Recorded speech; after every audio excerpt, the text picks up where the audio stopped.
नमस्कार दोस्तों, think eyes में आपका बहुत बहुत स्वागत।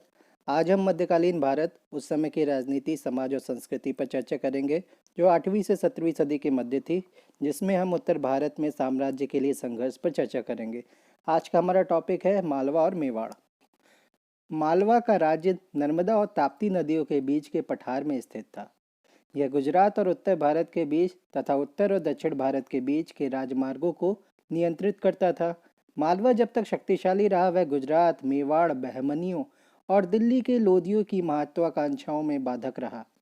उत्तर भारत की भौगोलिक राजनीतिक स्थिति ऐसी थी कि इस क्षेत्र का कोई भी शक्तिशाली राज्य अगर मालवा को नियंत्रित कर पाता तो पूरे उत्तर भारत पर वर्चस्व के लिए प्रयास करने का रास्ता उसके लिए साफ हो जाता। 15वीं सदी में मालवा का राज्य अपनी गरिमा की चरम सीमा पर था। राजधानी को धाड़ से मांडू लाया गया, जो अत्यंत सुरक्षित था और जो प्राकृतिक सौंदर्य से भरपूर था। यहाँ मालवा के शासकों ने अनेक इमारतें बनवाई जिनके खंडहर आज भी प्रभावशाली हैं। गुजराती वास्तुशैली के विपरीत मांडू की वास्तुकला में विशालता है और इमारतों के लिए बहुत ऊंचे चबूतरों के निर्माण के कारण विशालता का प्रभाव और भी बढ़ जाता है। बड़े पैमाने पर रंगीन और पॉलिशदार टाइलों के इस्तेमाल से इमारतों में विविधता आई है।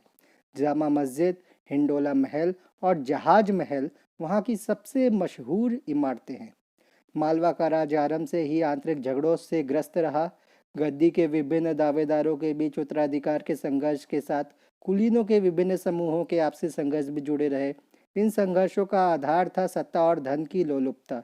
पड़ोस के गुजरात और मेवाड़ राज्य हमेशा अपने उद्देश्यों के लिए इस गुटबंदी का उपयोग करने के लिए तत्पर रहते थे।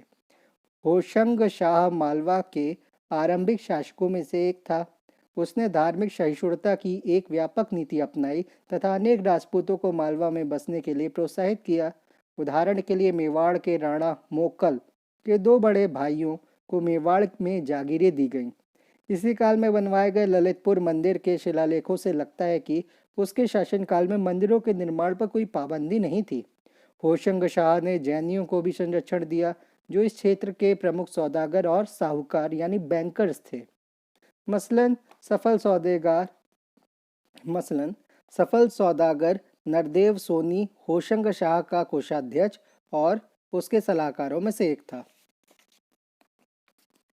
लेकिन मालवा के सभी शासक एक समान सहिष्णु नहीं थे। महमूद खलजी 1436 से 1469 ने, जिसे मालवा के शासकों में सबसे शक्तिशाली माना गया है, मेवाड़ के राणा कुंभा और पड़ोसी हिंदू राजाओं के साथ अपने टकरावों के दौरान अनेक मंदिर नष्ट कर दिए थे। यह अशोभनीय था कि सीमित सहिष्णुता की उस नीति के खिलाफ था जो दिल्ली सल्तनत में धीरे धीरे विकसित हुई थी। लेकिन सभी हिंदू मंदिरों के विनाश की कोई सामान्य नीति नहीं अपनाई गई। महमूद खलजी एक बेचैन और महत्वाकांक्षी सुल्तान था। वह अपने लगभग सभी पड़ोसियों से टकराया। गुजरात के सुल्तान से, गोंडवाना उड़ीसा के राजाओं से, बहमनी सुल्तानों से, यहाँ तक कि दिल्ली के सुल्तानों से भी। फिर भी उसकी ऊर्जा मुख्यतः दक्षिण राजपूतानों को जीतने और मेवाड़ को अपने अधीन बनाने के प्रयासों में लगी रही। 15वीं सदी में मेवाड़ का उदय उत्तर भारत के राजनीतिक जीवन का एक महत्वपूर्ण तत्व था।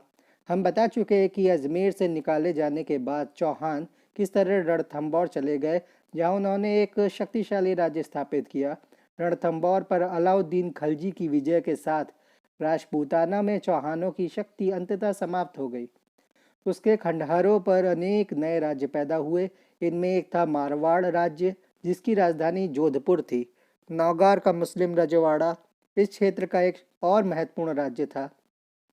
अजमेर, जो मुस्लिम सूबेदारों की राजधानी थी, अनेक हाथों में गया और वह उभरते राजपूत राज्यों के बीच टकराव का कारण था।